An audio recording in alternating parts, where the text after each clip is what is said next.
Hello everyone, welcome to the Road to Cheltenham. I'm delighted to say that this evening with me I do have Ruby Walsh, not in hologram form, but really, actually, here. Welcome back. Cheers. Like, if this is supposed to be our show, why am I the one that's always sitting over there? Well, you could sit there. We put you over here last time. I don't know. Is that enough of a nod towards it? We'll move swiftly on. Yeah, let's move on. Something interesting. Let's crack on with it, shall we? Started with Defi de Soy. And this horse, of course, started off this season winning the Schlur. Ruby here was a little bit concerned about the speed or the direction in which, how quick he was over a fence, wasn't it? And was he any better in the Tingle Creek on Saturday? Way better, way lower, way more accurate even. Once or twice in the back straight, Barry had to roust him away from the back of a couple of fences, but it was quite evident from early on. Even at the first stage, you watch how low he is and fast he is through the air. He's jumped up past Janika and held his own with Politolog and Underso. And you see him here now in the back straight. You see what I mean about Barry having to ride him away. When he lands, Barry drops his rear end in the saddle and hunts him straight back into the bridle. He does the same again at the water jump here.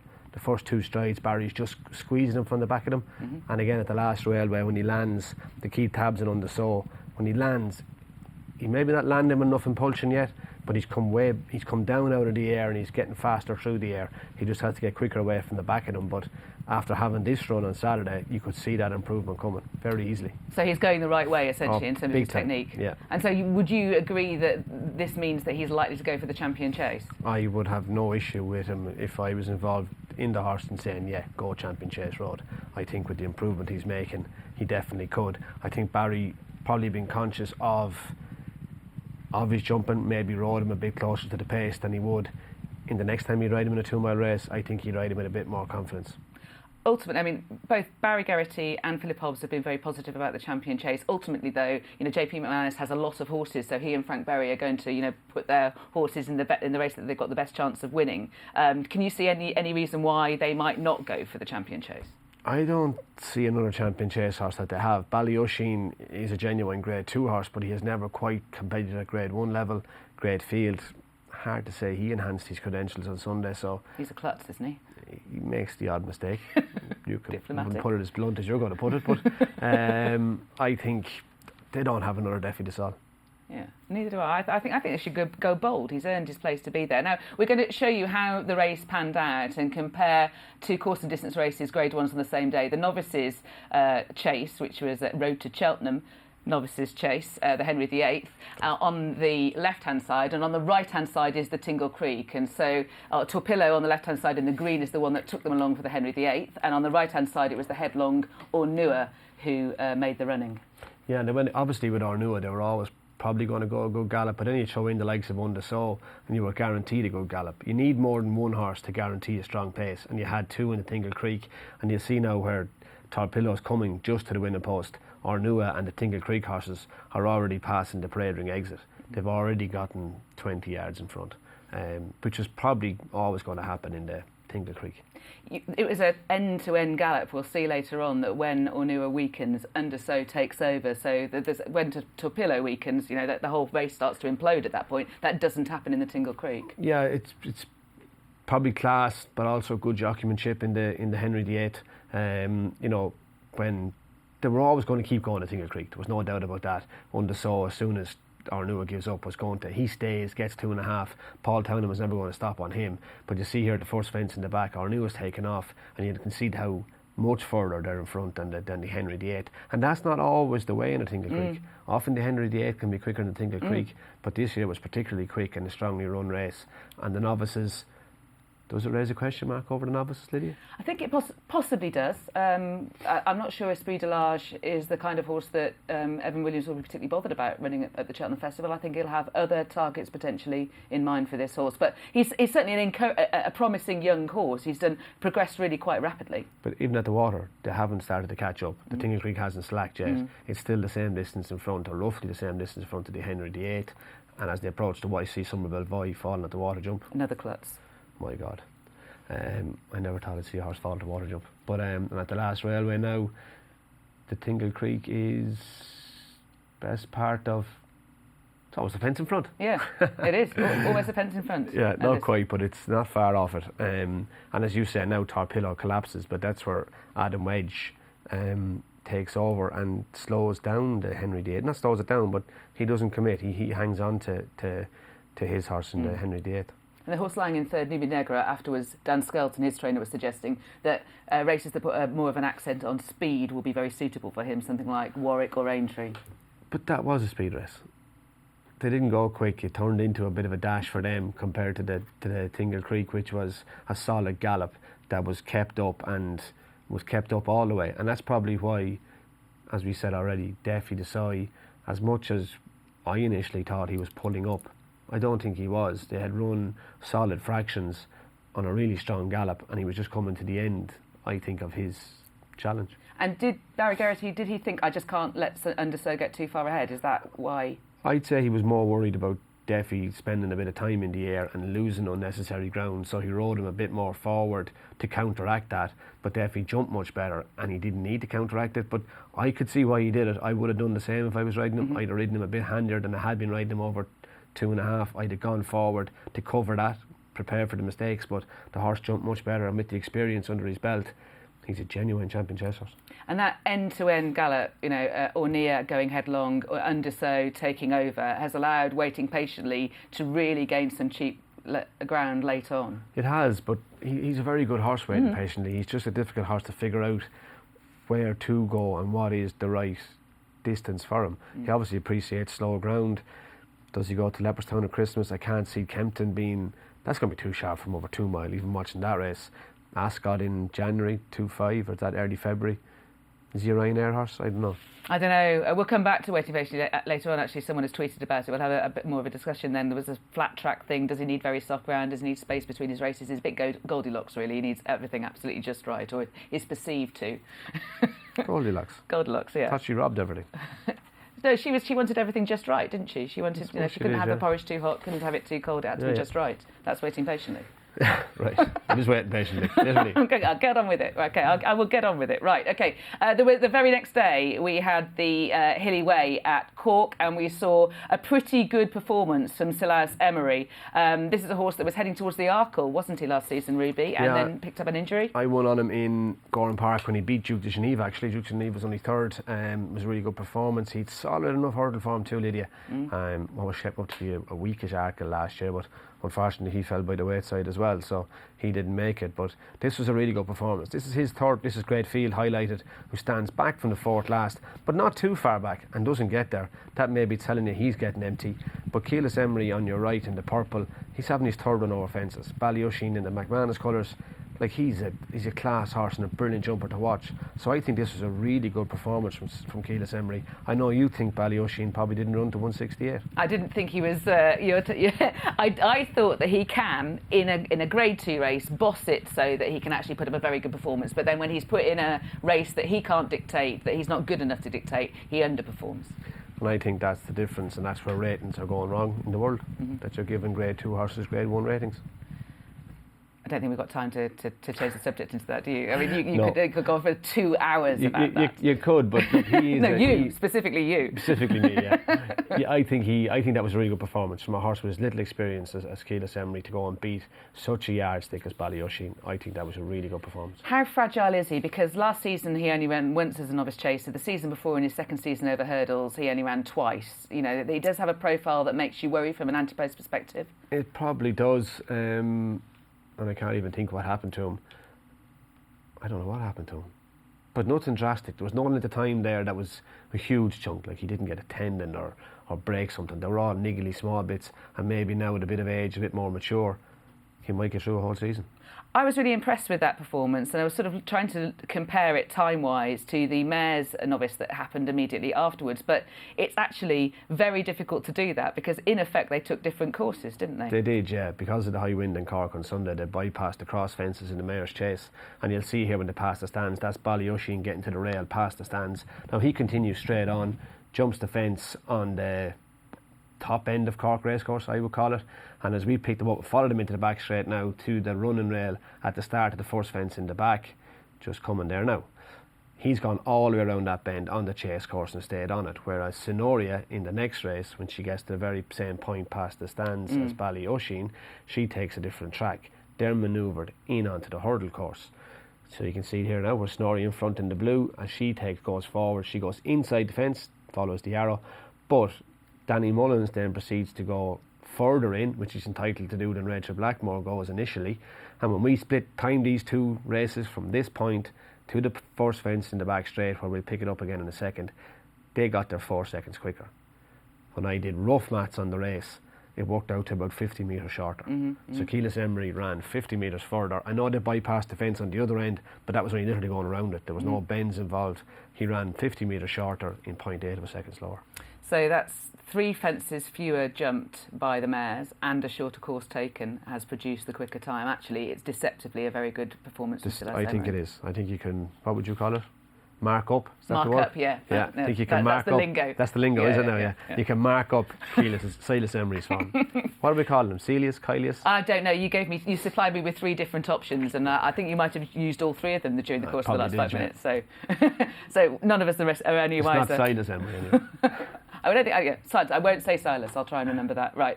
Let's have a look at the betting, shall we, for the Queen Mother Champion Chase. So we've got Altior hanging over this. You know, is he going to go back to the 2-mile route? I feel that Nicky Henderson wants to go that way. Chacun Pour Soi, who we haven't seen yet this season, is 130. And of the horses that have actually played their cards so far, Defi du Soy is 7-2, Instalment Emery is 7-1, 10-1 and upwards from Min. Chacun Pour Soi beat Defi du Soy by 4 1/4 lengths in a Grade 1 at Punchestown. Only his second start over fences. How is he? He's super. I rode him working Punchestown last Sunday. He worked really well. He worked with Ken Boy and Album Photo and a couple of others. He worked really well. He's going to go to Leopardstown at Christmas. He's in really good form. I'd say he's a very, very good horse. This is a brilliant performance. There's Defi du Soy. Here comes Duke de Genève. Yeah, it's rock solid form. Now, you cannot very easily argue he was the fresher horse. Absolutely, I was just going to say that. Defi du Soy had been to Cheltenham and had the season and had been running over further and it dropped back, and you can see already the improvement in Defi du Soy, having had that run, the shoulder and then the Tingle Creek, how he is progressing as a 2-miler. So I think the Champion Chase has the makings of a belting race, and I wouldn't be surprised if your 14-1 Altior turns out. Really? Oh, you think that the sort of the reputation of horses that are longer prices than him at the moment might grow to such a degree that it becomes quite a scary race to look at? I do, yeah. I think, and I wouldn't be surprised if Willie tries to keep both of his as alive and on target as possible. I can't see Defi du Soy taking them on. I think the 3 of them could clash in the Champion Chase and scare Altior off. That could be brilliant. Chacun Pour Soi. I'm just saying that, scare Altior off. I don't mean that, but I think when Nicky looks at it, that Champion Chase could be a belting race. Chacun Pour Soi, is there any reason why we've only seen him twice? A whole host of, again, small issues. We had him for 2 or 2.5 years before we got to run him, and I think when Willie did run him eventually last season, it was a case of, I've had this horse so long, I just have to run him, and he won a novice, not beginner's chase in March, did he? Just before Cheltenham? I think that's right, yeah. Yeah, and then his second run over fences was obviously in Punchestown when he won the Grade 1. Now, had he not run there, he would have been a novice all the way to December, but the Grade 1's a Grade 1. Now, you, without me prompting you at all, are goading a certain Simon Sanders, who is a regular correspondent on Twitter. We can have a look at what he had to say. If Altior ever turns out in cheek pieces, I will run around Cheltenham racecourse naked. It's more than absurd, and beaten in 19, nobody says a word, then beaten by what may turn out to be a great horse, and then the rubbish starts. But I wanted to put that in writing on the television, Simon, so that were Altior ever to run in cheek pieces, that we would all know exactly what you needed to do. I won't be turning up to watch you, Simon. Running around Cheltenham naked, to be God honest, but you call it rubbish, but when you are unbeaten in 18, when you do get beaten, you have to ask the question why, and how do you keep a horse as brilliant as Altior at the top? That's all we're trying to do. There you go. I didn't say it. Right, let's move on, shall we? We can move on to the John Durkin now and discuss Min. Obviously, he's tried the Champion Chase a couple of times. He's come up short both times. I was sort of frustrated with what happened on both occasions, but I think it's inevitable. What, the ride I gave him last year? Yeah, absolutely. I had to try something different. There's no point in giving Min or Altior a lead for another day. It was an odd race, though, as well, wasn't it? Yeah, I didn't think I'd be the only one. I did think I'd be the only one who would try it. I didn't think everyone else was going to do the same. But, yeah, that didn't work spectacularly. But I feel like he'll if he goes to Cheltenham, then he'll go for the Ryanair. And Blondie has been in touch via Twitter as well, and he says, I can't see him running out Shaka Baswar. I agree. He wouldn't win the Ryanair. Surely he'll go straight to Aintree and then back to 2 miles of Punchestown. What do you reckon for Min? Willie Mullins trains him. Sorry, Blondie. Unless there's something wrong with him, he'll be in Cheltenham. Yeah, absolutely. And Ryanair? I would have thought so. I would think so. His best performance, without doubt, was Aintree last year. And you can that's say a what you career want best. about That's the a form. standout. Yeah, it's a standout. That's 2.5 miles. I've often wondered, will he go even go further with him? He said after this. Yeah. The only thing that worried me about this performance, not worried me, but I didn't like with this performance, was the jumping. Right, so he jumps the first a bit high. We forgive him that. But this is the 5th, and he throws himself at it. Now, he's too many miles in the clock to be doing that. He should have popped. And the same with the last ditch, throws himself. We watched the next fence, which is the 3rd last, but he done the very same with the 4th last. This is what Min knows how to and should be doing. That's a perfect jump for me. So now the race is starting, the ante is up, and into the straight to the 2nd last. I don't know what this is. He gets there, but it's all sideways, and then he has to dig deep, to be fair to him, and rallies to beat hardline to the last. But again, the height he throws at the last. He's not a novice or a beginner. He's a hardened, seasoned horse, and I don't know why he jumped the way he jumped. Now, pure ability is the reason he's won the race, and I'd have no doubt about him. 2.5, 2.5. I even think somewhere along the way he'd get 3. Afterwards, Willie Mullins was saying he might stretch out to 3 miles with him on a flat track. Aintree, his standout performances on a flat track. Do you think that's what sees him at his best? Probably does, yeah. He's like, to be fair to Min, like, without Altior, he's won a Supreme and a Champion Chase. You know what I mean? And Altior's a brilliant horse, so yeah, flat tracks probably do suit him. But having said that, like, he would have won twice in Cheltenham without one horse. You can't knock his Cheltenham running. He has run well there every time, apart from last time. And as I said, I thought that was just an odd race. Go on, say it, Lydia. Go on. How do I want to You won't offend me, like. I am retired. I thought it was a negative ride. Yeah, it was. I agree with you. Okay. Got it absolutely arseless.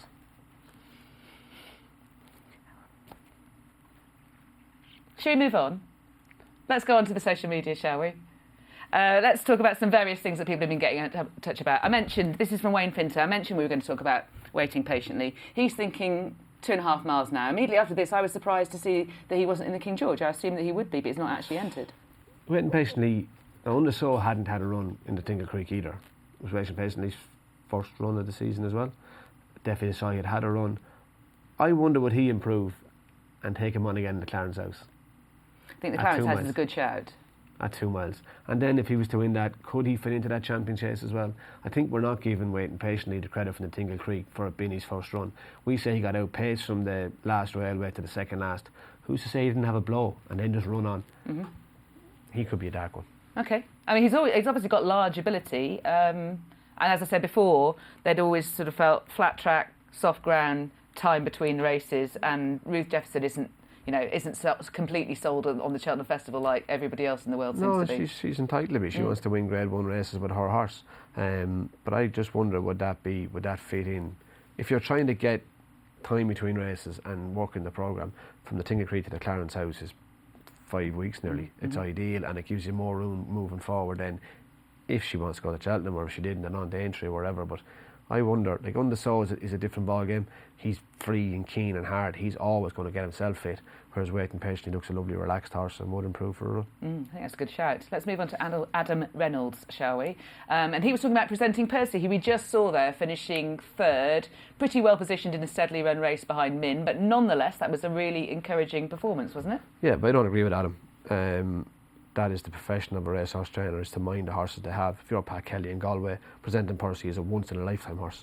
Running him on ground that's too fast and risking the run of injury. How is he going to replace him just so Adam can see him? I don't get your point, Adam. Last year was a freak season in Ireland, and I think if you look back at what horses ran in Leopardstown last year and at those big race meetings, a lot of them didn't perform again.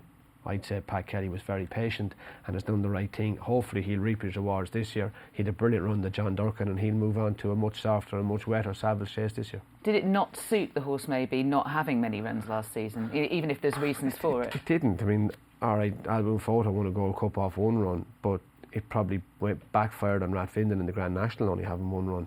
whereas Tiger Roll had managed to get a couple in. Definitely the more races when you're going into championship races at the end of the year, if you can have 2 or 3 runs, that's mileage, races under the belt, it is a help.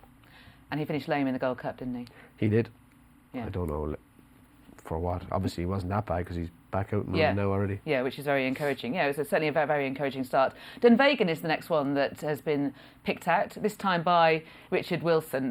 He was talking about the winning margin last week, and I kind of think it was irrelevant, really, the way the race sort of panned out, the winning margin. But he was 18 lengths ahead of Valdur in the end, and Brecon was the horse that fell 3 out, Willie Mullins' horse, and Richard thinks this horse, Dunvegan, who beat him, might move on to be an Arkle contender, and we can have a look at Dunvegan.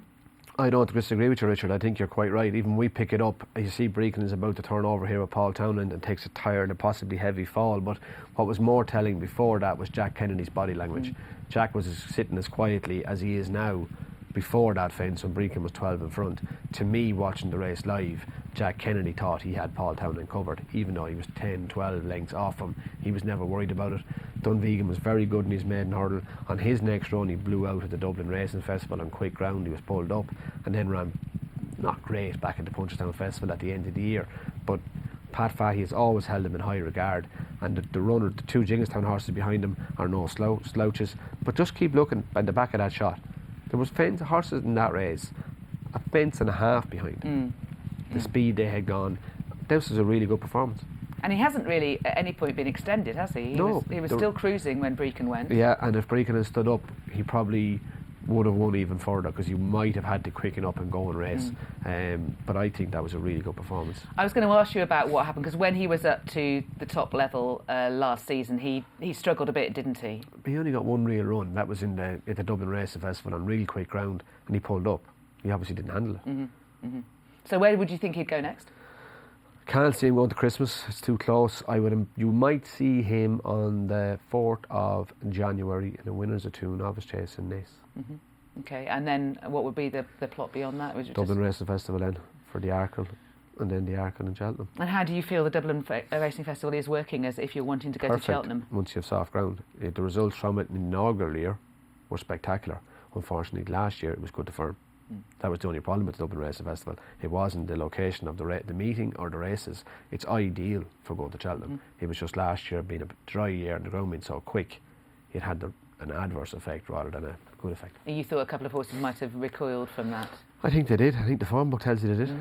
Okay. All right. So whatever I think the form book tells you from one year to the next there was a big difference. You're going to put up another selection, aren't you? You're ahead of me. You're sticking my neck out, Lydia. Yeah. I was doing my homework. Good. This was a horse we talked about in your absence last week. Yeah, and a horse that, well, I never rode him in public, but I have ridden him at home. Carefully selected. I thought he did well from making a mistake at the second last to quicken up and get back into the lead in the beginner's chase in Fairy House. He only had the 2 runs last year. He's a good jumper. He stays forever. And I'm going to stick him up for the National Hunt Chase. I can just see Patrick Mullins arriving there between the last 2 of them. You've called on the Sam Spinner project for Patrick? Sam will give him a lead. You've called on the Sam Spinner project? I haven't. I think Sam Spinner will be there, but just that fella might. Yeah.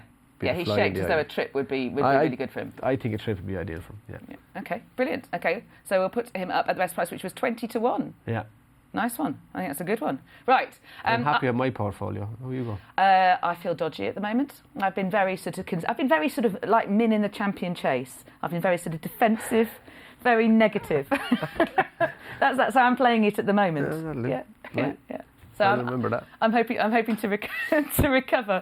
Oh, I'm digging myself in deep here. Right, let's have a look at. I'm trying to get myself into looking at the novice hurdling form because I don't feel like I've really got a grasp on it, properly just yet. So I just wanted to highlight 3 particular horses, a form line that is interlinking and quite interesting. So at the top there, we've got Sporting John, who beat Harry Senior at Exeter at the start of November and then won there again last Friday. Bottom left, we've got Edward Stone, who beat Fiddler on the Roof at Wincanton, and then here, Harry Senior at Aintree on Saturday. And on the right-hand side there is Fiddler on the Roof, who was second to Ruby's Albert Bartlett anti-post Tip Time Hill, second to Edwardstone at Wincanton, and then won over 7 lengths at Sandown on Saturday. And that just sort of, all of that interlinking form line looks to me to be quite solid and quite an interesting form line that I'm going to be keeping an eye on. And you, Ruby, have picked out 3 horses that you particularly wanted to talk about. I have, but they're obvious. You said to me about novice hurdlers in Ireland. I think there's a complete strain of form. Is that what you said? Yeah, strain of form is fine. Strain of form. I think it all revolves around one horse, and that's Envoy Allen. His form is, and everything that's in it. Abracadabras is right behind me. Abracadabras beat latest exhibition in Navan. I think they both tie back to the Cheltenham bumper form with Blue Sari and Tyne Hill. I think that Cheltenham bumper form was looking particularly strong. And I think the other line of form is Fury Road, who has won twice. This was an absolute solo. He jumped super and travelled really well. He's due to run on Sunday against Andy Dufresne, and that'll be a huge clash. Then you'll have Blue Sari against maybe Envoy Allen at Christmas in the 2 mile, and in Naas in early January you'll have Andy Dufresne, Fury Road, Elixir Dana, Longhouse Poet. I think the next sort of month will tell a huge amount in the Irish novice hurdlers. I quite like that Longhouse Poet run. And the horse that beat him in Naas, Elixir Dana, he's entered at the weekend in Navan. I'd say he could be a good horse too. And Champagne Wells worth mentioning as well, because just going back to that interlinking English form line, he was second behind Tyne Hill, and of course he runs in the Albert Bartlett, doesn't he, on Saturday at Cheltenham. Dolceta, tell me about her. I thought it was very interesting. This is her debut at Tremor on Tuesday. What do you find interesting? That it's exactly the same race that Lorena won 2 years ago. It is. It's a mare's maiden hurdle for maidens, and Dolceta qualified. Paul really liked her, and really liked her before she ran, and she bolted in. There was a couple of Henrys really well fancied. One that cost quite a few quid at the one at point, I think, and cost a few quid at one of those sales, but that blew out. But yeah, we like Dolceta. She had a bit of experience under her belt in France, and Paul was confident about her going there. Where will she go next? Willie Mullins, Creature Habit. Just look up wherever Lorena went, I'd say. Fairy House, is it? I can't remember, but I'm sure that's going to be right. I think a mare's novice hurling in Fairy House. And Jared Sullivan's won the last 2 Dawn runs now, hasn't he? He has. Eglantine Desai, who's due out at Christmas. Yeah, okay. Right, so let's move on to the Road to Cheltenham poll that we did last week. In Ruby's absence, Kevin O'Ryan stepped in, and we were trying to look for an outsider in the champion hurdle, and let's see what happened and who you agreed with. Kevin won. He put up Epitante. He thought that was a better champion hurdle outsider than Coeur Sublime. But, you know, both created some kind of interest. Which one would you have gone for? I'd have probably gone with Coeur Sublime. Right. I know Epitante got... You call it Epitante, would you? I've been calling it Epitante, you know, hesitantly, but that's what I've been going with. Yeah, got £13 for winning in Newbury in the Jerry Fielding, wasn't it? Yeah, I think Rock and Ruby won that, did he? Going on to Cheltenham, he did. I think she has to improve a bit more again. Oh, yeah. She did blow out big time there last year. Yeah, she does have to prove, definitely. We'll be doing another poll on Instagram. You'll be able to have a look at that later this week. So let's talk about one of the big races looking towards the champion hurdle in the long term. A really interesting race in itself, a Grade 2, the International Hurdle. It's the Bula. The International Hurdle. We can have a look at the betting for that. These are the entries, apologies. Interesting horses there in the lineup potentially. We don't yet have the final field, but if we go through them clearly, starting with Pentland Hills, Ruby, the Triumph Hurdle winner went on to win at Aintree as well, didn't he? He did, and beat none other than Fakir Dudari, wasn't it? In Aintree. Strong stay and good horse. Nico fancied him in the Triumph, to be fair to him. I thought he did well to beat Fakir Dudari this day. Particularly having jumped really badly at the first, didn't he? Yeah, he did, which is very unlike a Henderson horse, but he did. And look, to be honest with you, Lydia, the more I look at the International, the Bula, I think Pentland Hills is a good price on Saturday. Can I see him win the champion hurdle? I don't know. Here's an Elixir de Nuts. But when you look at this, as looking at the last race, Fakir Dudari has gone and won 2 chases, Grand Sancy. Don't think he's franked this form. in the same way the Fakir Dudari has franked Penta and Till's form. We never got to see Elixir after he won the Tolworth last season, sadly. The other one that's interesting, of course, is Call Me Lord. He is running for the first time left-handed for Nicky Henderson. Nicky Henderson's always said that he wanted to go right-handed. He has won left-handed campaign when he used to be trained by his previous trainer, so it'll be interesting to find out whether he handles Cheltenham. But if either of them are going to be champion hurdle horses, they have to be Call Me Lord. Comprehensively be. No, absolutely, I totally agree with that. Thank you very much for your company. It's been great to see you. I hope you have enjoyed the show. We will see you next week for another Road to Cheltenham. Thanks for watching.